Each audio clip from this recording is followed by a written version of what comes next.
And we're back.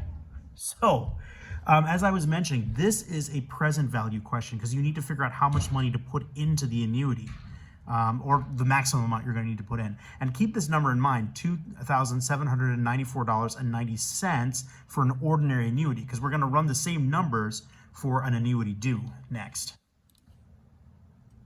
The money that Jason has to pay now.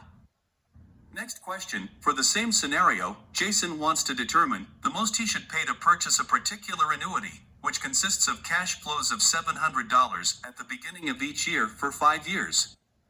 The required return is 8%. Using financial calculator, set annually compounding and set beginning mode. Then key in PMT equals 700, N equals 5, IY equals 8.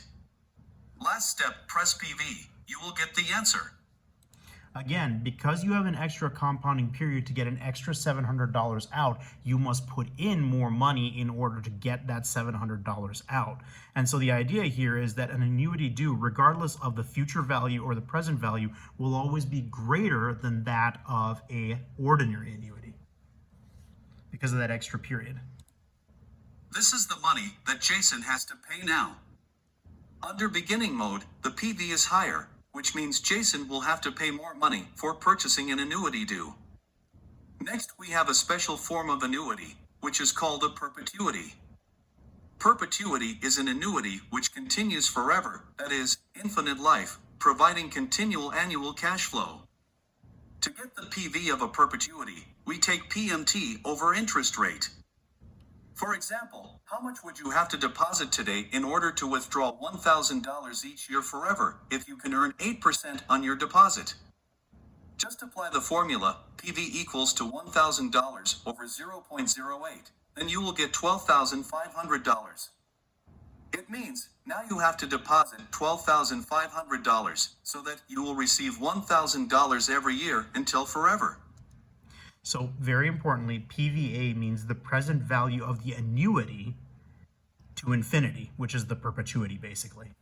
PMT is the payment, the payment that you're going to be withdrawing, and then I is the interest rate. So if you know what the withdrawal, how much you want to withdraw from this thing every year, and you know what the interest rate is, you can calculate how much money you need to put in up front in order to be able to get that nice steady withdrawal every single year for the rest of your life, or at least, well, according to this, forever. Next, the third pattern of cash flow is a mixed stream. For this type of calculation, you will need to use the IRR NPV calculator. Let's look at this question. What is the most you should pay in order to receive the following mixed stream of cash flows over the next 5 years? The cash flows from year 1 to year 5 are shown in the question, and the required return is 9%. And just whenever they say, what should you pay? That's a present value question that they're asking. Using financial calculator, key in discount rate equals 9%, CF0 equals 0, CF1 to CF5 will be the cash flows from year 1 to year 5. Last step, press calculate. Then you will get the net present value. Now, what's interesting about this is that you can add rows too. So I played around with this calculator a bit. You can delete and add depending on how many periods that there are. So if you have, 4 periods, you just delete a row. If you have 8 periods, you can add rows.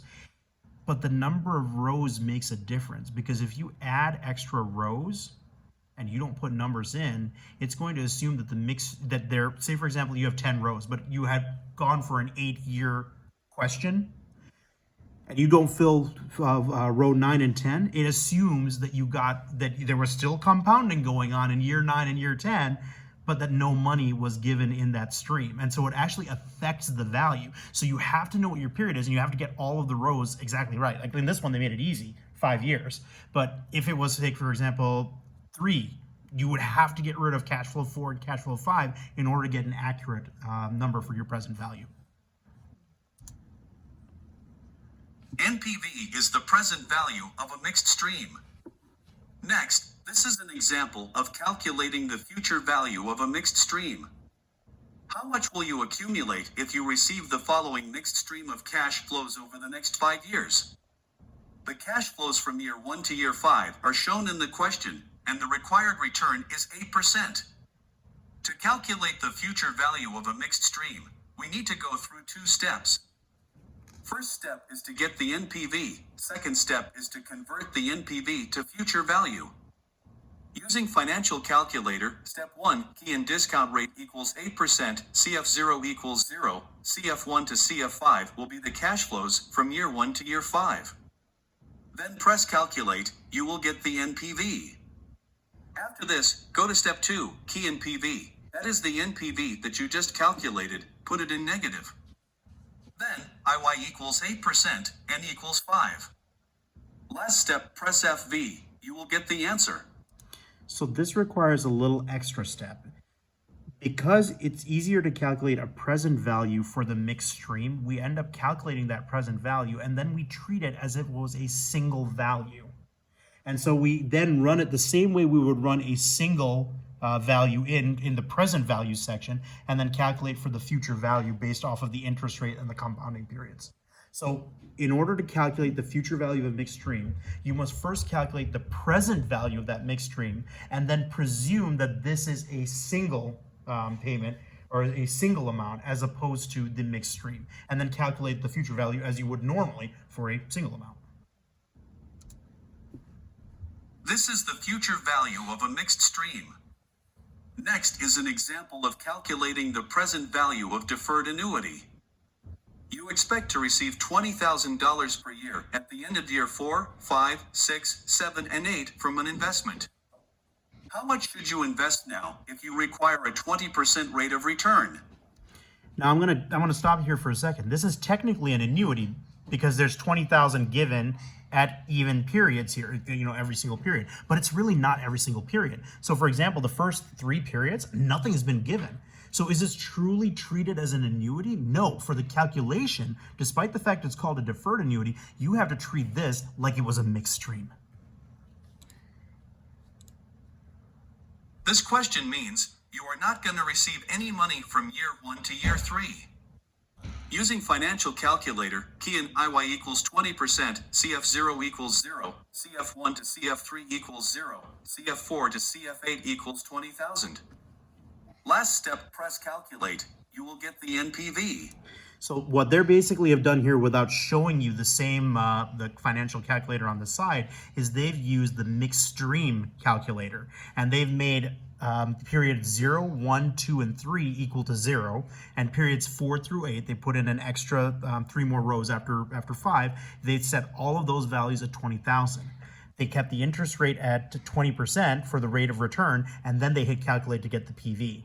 So that's how you get the present value for a deferred annuity. You have to treat it like a mixed stream. This is the present value of a deferred annuity. Next, let's look at the calculation of future value of deferred annuity. You expect to receive $20,000 per year at the end of year 2, 3, 4, 5, and 6 from an investment. How much would you receive at the end of year 8 if the discount rate is 20%? To calculate the future value of a deferred annuity, we need to go through 2 steps. First step is to get the NPV. Second step is to convert the NPV to future value. Using financial calculator, step 1, key in discount rate equals 20%, CF0 equals 0, CF1 equals 0, CF2 to CF6 equals 20,000. Then press calculate, you will get the NPV. After this, go to step 2, key in PV. That is the NPV that you just calculated, put it in negative. Then, IY equals 20%, N equals 8. Last step, press FV. You will get the answer. So what they're saying here is that the first thing you do is, again, you treat this like a mixed stream. You go to the mixed stream calculator to calculate the present value. Now, the present value is the money that you are putting in to this deferred annuity. And so when you go back to the simple single amount calculator, you type it in as the negative amount because that's the money you're putting in, negative $49,843.54, and then you plug in all the rest of it as you would. So the N number, the period, there's 8 periods here. Even though you're not getting money at 7 and 8, you still have to count them as periods. And then you're having the interest rate being 20%, and then you can calculate the future value just by hitting the future value button. This is the future value of a deferred annuity. Next part, we are going to talk about the effective annual rate, EAR. Which one is a better loan? 8% compounded annually or 7.85% compounded quarterly? It seems to be better to take the quarterly loan, as it is cheaper. However, these nominal or quoted interest rates cannot be compared, because they do not have the same number of compounding periods per year. So the solution is, we need to calculate the effective annual rate. Effective annual rate is calculated based on this formula. 1 plus quoted rate over compounding period to the power of compounding period minus 1. So, to find the effective annual rate for the quarterly loan, according to the formula, you will get 8.08%. Therefore, the quarterly loan is more expensive than the 8% loan with annual compounding. Okay, so they didn't show their work, so let me show their work. So the EAR basically converts quarterly compounding, daily compounding, monthly compounding into an annual rate. And so what they do with that is they basically take the quoted rate, the rate, like that 7.85% quarterly rate, and they put that in the numerator of quoted rate. They then say that, well, there's 4 quarters in a year, so that's why that M number is 4. And so it's 1 plus quoted rate divided by 4, and the quoted rate has to be, in decimal points, not in percentage, to the power of 4 minus 1. And so what they actually came up with is it's actually an 8.08 effective annual rate, which is higher than that 8% annual rate that was quoted for the other loan. And therefore, this is actually the quarterly loan, even though it looked nice on paper, because it was a 7.85 quarterly rate, is actually worse than that 8% loan. And this is one of the tricks that banks will oftentimes use to hide just how high the loan payment rate actually is. And this is also another way of fudging the numbers, especially if you have certain financial institutions that are giving loans or taking out loans and so on. So you need to convert to the effective annual rate so that you can compare apples to apples. Otherwise, if you take a look at this, you're comparing apples to oranges with this annual and this quarterly stuff. And you can market that to the public saying, wow, look at this. It's quite a little bit less if we're, with this compounded quarterly stuff. And it actually really isn't. And that's one way of them fleecing you. Rate for the quarterly loan, according to the formula, you will get 8.08%. Therefore, the quarterly loan is more expensive than the 8% loan with annual compounding. To compare the nominal and effective annual rates of interest, the nominal interest rate is the stated or contractual rate of interest, charged by a lender or promised by a borrower. This is the interest rate that banks show us. However, the effective interest rate is the rate actually paid or earned. This is usually not shown by the bank, and we have to calculate it on our own. That's because it doesn't look so good. It's better to say 7.85% quarterly than it is to say 8.08% annually. It makes it look better for the person who's giving the loan. And so they'll always tell you the nominal interest rate, but they'll rarely, if ever, tell you what the effective interest rate actually is. And if you compound more than once a year, just based off of the formula, the mathematical formula that you have, you will always have a number that is higher than the effective interest rate. So the EAR, that's higher than the nominal interest rate. So the EAR will always be higher than the nominal interest rate, providing that you're compounding more than once a year. Compounding more frequently than once a year results in a higher effective interest rate, because you are paying or earning interest on interest more frequently. In general, the effective rate is greater than the nominal rate whenever compounding occurs more than once per year. The more frequently the interest is compounded, the more the effective rate of interest will increase. Let's put it into calculation. If you decide to invest $1,000 and earn 6%, how much would you earn after 3 years with interest compounded quarterly? Using financial calculator, set quarterly compounding and set end mode. Then key in PV equals negative 1,000, IY equals 6%, N equals 3 times 4 is equal to 12. Last step, press FV. You will get the answer. So, unfortunately, my recording device is also where my financial calculator is. So I'm actually going to go back a little ways and show you what this looks like and where you go with this. So remember how I said with the financial calculator, you can change compounding. It's usually set by default to annually. If you want to forego doing all these EAR calculations, because, I mean, who wants to do that when you have a calculator that will help you?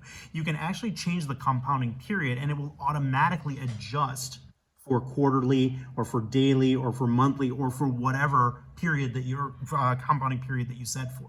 All you have to do though is change the number of periods. So for example, say for example, it's 3 years and you're compounding quarterly, that's not a period of 3, that's going to be a period of 12 because you'll have 12 compounding periods over the course of those 3 years. So that's the only thing that you really have to watch out for is make sure the periods line up. But then yes, you can change the compounding to pretty much, I mean, they have a lot of selections on this calculator and it's worth playing around with. Remember, you're going to want to go for N because this is not an annuity due that we're talking about when we were talking about these nominal interest rates and these EARs. So I'm going to pull it back again to this section here. For example, if you decide to invest $1,000 and earned 6%, how much would you earn after 3 years with interest compounded monthly? Using financial calculator, now set monthly compounding and set end mode. Then key in PV equals negative 1,000, IY equals 6%, N equals 3 times 12 is equal to 36. Last step, press FV. You will get the answer. So I'll pause now for a brief second so that you can calculate and you can plug into your financial calculator and see if you can get that future value. And we're unpaused. Alright, that's all for this video. Thanks for watching. See you in the next one. Bye. And that's actually enough for today. What we're going to go over next time is now we've got the basic concepts of calculating present value and future values for single amounts, for mixed streams, for annuities. If you want to mess around with the periods and make the periods different than annual, we know how to deal with that too, with the effective annual rate. And next time what we're going to do is we're going to actually have application to real life problems that occur with this. So that's going to be what we do next time. The last bit of time value for money will be application questions. And that's all I've got.